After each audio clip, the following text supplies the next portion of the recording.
Hello everybody and welcome back to Let's Play Hyperlight Drifter. I'm back. I did die in the last episode at the very end, so I had to go back and get the thingamadoodle. The key is what it's called, the thingamadoodle. That bothers me that there's this locked door over to the right. You know where that is? You know, I think I might have to backtrack all the way to the beginning, all the way to the teleporter of all things.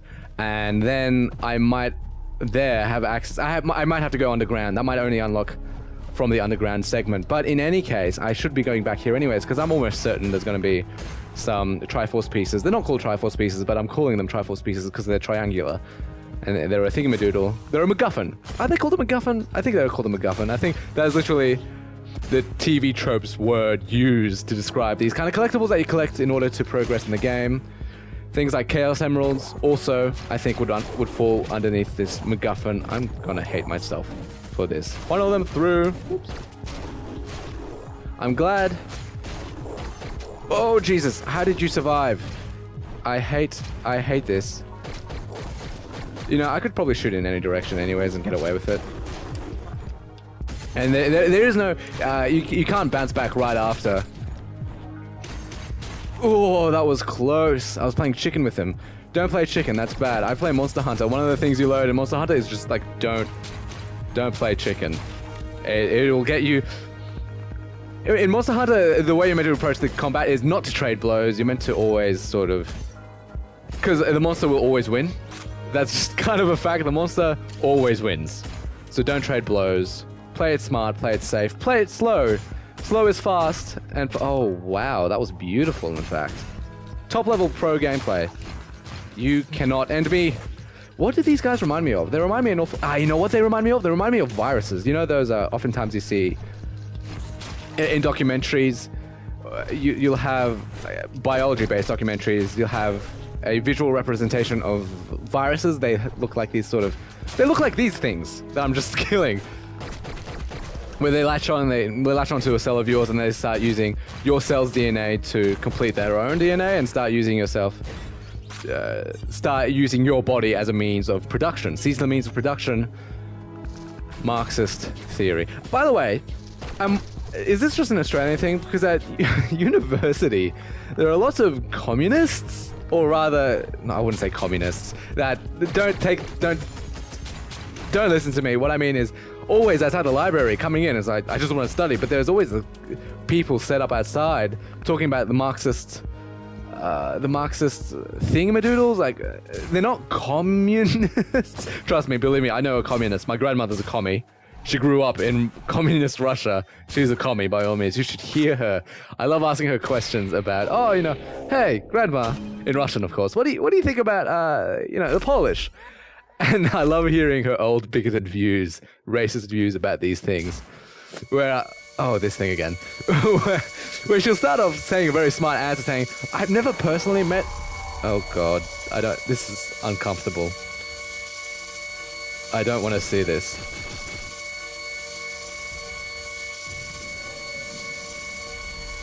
Okay.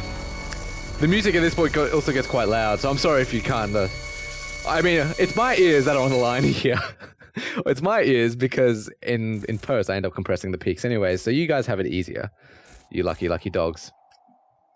So I'll ask my grandmother, so what do you think about the Polish? And she'll start off giving a very smart answer, a very reasonable answer. Never personally met them, don't know them personally well. But, so at that point I'm thinking, yeah, okay, good answer. Wise answer. And then she goes with the but and says some heinous racist stuff, and I think, love you, Grandma. You're the best. Never forget. Unfortunately, she has to suddenly give this a really sad tone and completely ruin the mood. She does have dementia. So if dementia or just dementia.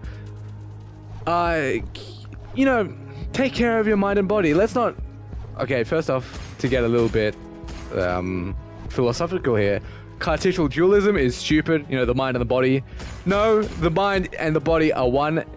They are both the same. Your mind is part of the body. A healthy body is a healthy mind. That should be clear. But unfortunately, because of Descartes. Look, Descartes, smart guy. I think, therefore I am. You know, yeah, it's smart. Well, no, that's Cartesian dualism. That's dumb. But, you know, he gave us the Cartesian plane. Descartes, and that's a huge deal. People who understand the importance of the development of mathematics and the history of mathematics, the Cartesian plane is... Why is this place locked off? Oh, wait, hold up. It's not locked off. I can just walk around. Have I been here before? Yeah, I'm lost. I'm sorry. I'll work things out as I go. I'm hearing a little enemy skittering around in the background. Are you serious? I've been... There's an exit somewhere around here, isn't there? Oh, look down here. Ta-da. Because prior to Descartes and prior to the Cartesian dualism, a line was just a line. Any line could be any line they wanted. It was just... There was no way of identifying if you drew a line on a plane, on a piece of paper. There was no way of, like... That line had no features. It was just a line on a piece of paper. Enter Descartes, enter the Cartesian plane. Suddenly, you can give coordinates to this line. Suddenly, it has a length, it has a distance, it might even have a thickness, and such. So this is starting to sound awfully phallic. That's the importance of Descartes. I mean, there is, in my opinion, that's the importance of Descartes. There's also lots of... It's weird to think that math gets discovered. Like, what do you mean you discovered a new strain of mathematics, like a new disease or something? No, it's just that there are properties of mathematics which are often never truly... Okay, I'm sorry for the heavy math talk. Hopefully it's interesting. Maybe it's a little bit obvious. I have a background in mathematics, and I enjoy talking about this stuff. And because I enjoy talking about it, sit down, take a seat, have a listen, sit yourself down. Don't move. You're listening to me talk about mathematics. So the thing is about discovering new strains of mathematics is that there's not... I talk about it like it's a disease. It's not that... There are properties of math that sometimes we don't explore because either it's hidden right under our noses, or B, we think it's just so stupid it's not worth it. An example of something that's hidden underneath our noses would be, for example, say... No, it's something that we would think is stupid is like the square root of a negative number, imaginary numbers. That's just like why? It's just seriously. Well, what's... Oh. That's a shame. That hurt. Ow, ow, ow. Hide. Hide. Oh, look, I found something up here. And I'm almost dead. So, you know, the square root of -1. No one would explore that because it's genuinely a stupid concept. Even more basic, the concept of negative numbers. And the Greeks never bothered with negative numbers because their understanding of, you know, numbers were as quantities, not as per se like some kind of qualitative characteristic. Excuse me, thank you. So to a Greek, to an ancient Greek, I'm not talking about modern day Greeks, so maybe I couldn't say for certain what modern day Greeks are like. Oh dear, this is going to be a long day. Okay, no, that's better because at least I start on land. The Greeks, the ancient Greeks, they never bothered with negative numbers because you can't have like -5 rocks, for example. That's stupid. And likewise, you can see this sort of attitude bleed its way into something like accounting, which is, accounting, there are no such things as negative numbers per se. All numbers are strictly shown as positives. If you have like a downwards movement in cash flow or something, you don't write a negative number, you write a number in brackets to indicate that it's a negative cash flow, which is weird. Like, just put down a negative number, it's so much easier, it's so much easier to understand. But unfortunately, back then, no, it was not. So, you know, the Greeks didn't have negative numbers, you can't have -5 rocks. And because of that, they couldn't really... Parabolas, which is, yeah, parabolas, for example, they couldn't properly explore x squared to, like, x squared -4 to its greatest potential, because unfortunately, at x equals 0, y equals -4, so it doesn't work. To a Greek, they wouldn't do things. Now, this bothers me, that this door here cannot be opened, and I have not discovered how it is, or how it can be opened. Obviously, it's got to be on the screen. I'm pretty certain it should be on the screen somewhere, but unfortunately, I never have discovered where it is, or how it is to open it. I've even tried killing every last enemy, but it didn't really help. Leave that medkit there, because it might come in useful if I backtrack. Something in mathematics that might be kind of underneath our noses, but that's hence why it's not explored, really. Let me take care of the... Just make that easier. Oh, look at that! You see, there's that special button switch up to the top left. Oh, you know what? I can just parry. Like so. And then we end their lives on this day. Done. Okay, now I have freedom of done. That feels great. Yeah, so I'm seeing that up there in the top left corner. That's probably how you open the door. But unfortunately, this gun is not going to do the job. You need a bigger, better, stronger gun, and a gun we're not going to see for a little while, unfortunately. Oh gosh, see, I really want to get down there. I don't think I can. No, I can't. Yeah, whatever. So, a part of mathematics that's perhaps underneath our noses, something like limits. For example, taking a function and limiting it to infinity. That's something that was sort of always underneath our noses that we never bothered studying. Or even things like, oh, you know what? Let's end with this stupid ultra nerd talk. I'm sorry. I don't normally speak with. I try to be as eloquent as possible. Why am I taking so much damage? Jesus.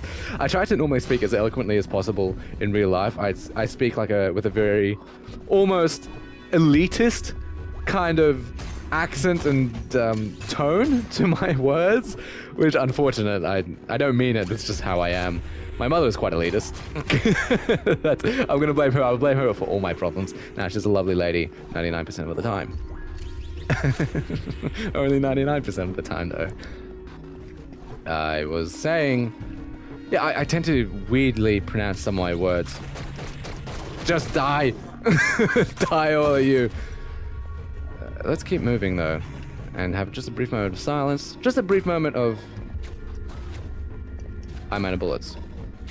We'll just give this a moment. Oh, look. Combat encounter over there, and I'm seeing 2 turrets over there as well.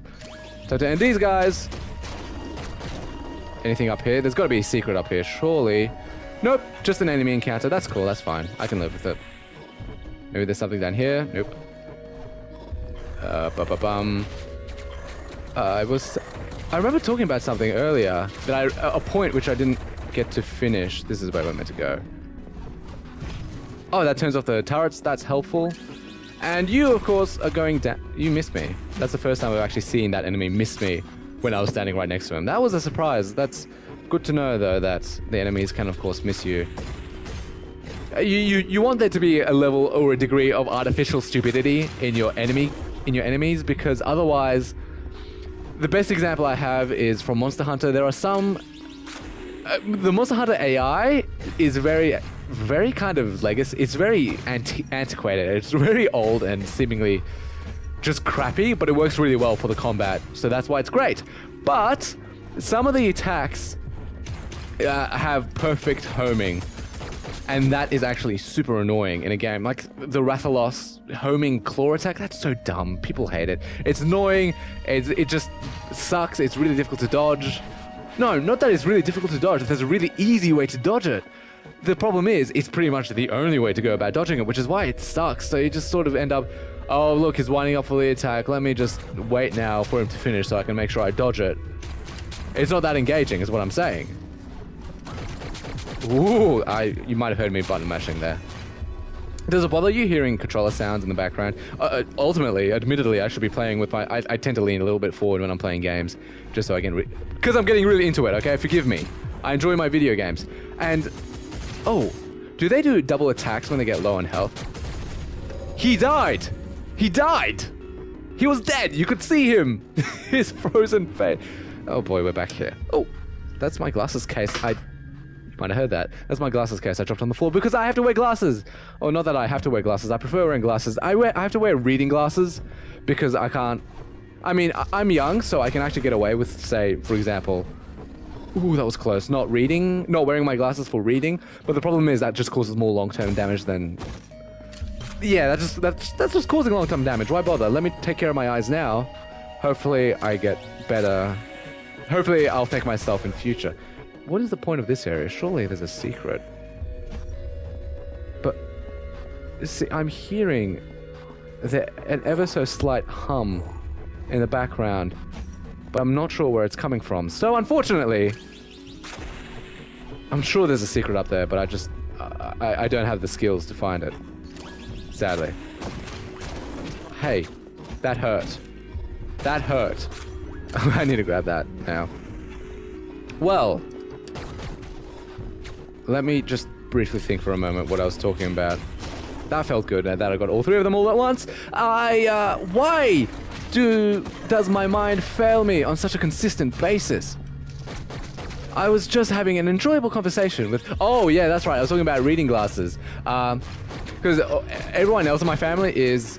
I don't know, is it long-sighted or short-sighted?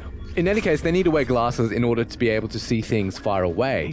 I need to wear glasses in order to be able to see things right in front of my face. But I don't need them because my eyes are young, so I can actually get away with putting extra stress on my eyes, but I'd rather not do that. I'm the only person like that in my family. I have grey hairs, too. I'm like an old man. I have no right to say that. I'm 22 years old. It doesn't really... I can't. Sometimes I talk about... Have I said this before? Sometimes when I'm commentating, I'm talking about a certain topic as though I have some kind of sage advice to share on the subject, which, let's be honest, I'm only 22. I'm barely an adult. I am becoming an adult. I'm learning very valuable skills as to how to... This was cool. That was unexpected. As to, how to be responsible and, be an adult in general, be a productive member of society, and not a leech, is what I'm saying. But, I'm hardly an adult. I'm not that old. Yet, I sometimes feel like I'm old. I used to be told, especially as a child, that I was generally more sensible or mature for a person my age, which I know. Can you believe that? Me, sensible, mature. What a joke. What a laugh. Oh, come on. I should honestly be paying closer attention to my bullets. Oh, you know what? If I was paying closer attention, I would have seen there was something down there. Unfortunately, I was too busy talking about, useless shit. Which is, I don't know. I'm not sure. Has this episode gone on too long? I'm looking at my timer, but I completely lost track of what episode number this is. Is this episode 7 or 8? Because it should be episode 8. But I'm not too sure anymore. Oh, I suspect it's episode 8. No, episode 7 was the last one. Episode 7 was the one that was super laggy. And I know that because I just edited it. I just put it together and weeped slightly at seeing the quality being so low. Oh, hi there. Oh, hi, Mark. Oh, I can't attack through there. I did not hit her. I did not. Oh, hi, Mark. That is the first time I think it was a CinemaSins thing I watched. And I thought, that's just not funny. That's bad. But then one night I was thinking back to it. And I could not contain myself. It was just... Is he a genius or I mean, what's his name again? That actor. Oh, I did not hit her. I did not. You're tearing me apart, Lisa. God. Welcome to... what is... And the movie's called, I think, The Room. That's also a pretty good game. It's got a very high rating on Steam, like 98%, but it's 98% because it caters to a very niche audience, all of whom, myself included, think it does a very fantastic job at what it does. I just recognize, is this stuff on the floor blood? Oh look, is that meant to be like that? That looks like it's a bug. A visual bug. Huh. Okay, no, sorry, I like sometimes tearing games apart. Trying to figure out how they work. Maybe sharing it online. Because, like, for example, I was playing Super Mario Odyssey. Something I noticed was that there was, in fact, on the your ship that you use to travel around to different levels, there are actually good reflections in the windows. So if you look into a window, you can see a slight reflection. That's actually really damn good. That takes a lot of effort because, but then again, we're talking about that mirror is kind of like stationary, so for the most part, you only really need to... Am I almost dead? No, I'm fine. Normally, if you have something like a reflective surface, like say if you have a gun that's very shiny and you can see reflections off of it, since that gun is attached to you and moving around, it takes a lot of computing power to actually reasonably keep... to actually have that happen. So oftentimes you'd see people do a shortcut where they just put a generic reflection into the gun so that it's like just, a skybox or something. Something that's stationary like a mirror is much easier to do, but nevertheless it's still a little bit more graphically intensive, especially since you have to do it right, because if you don't do it right, it's immediately obvious. For example, look at, what is that game? Luigi's Mansion, the first one on the GameCube. There's a room where there's a mirror. When the room is dark, you can't really tell how shit the mirror actually is. once you turn on the lights and you see it, it is atrocious. It's just a flat image. It's a flat render of the screen, and you're like, oh my god, that's so bad. But you know, on that note, coming out of here, and yeah, see, this is where we were. You should begin recognizing this place. We've hit the 20-minute mark, so thanks so much for listening. Thanks so much for watching to me just, rant about useless, stupid stuff. I do appreciate your viewership. Stay tuned. There's going to be a lot more of this game coming in future because I'm going to keep recording. That's why. So until then, have a nice day.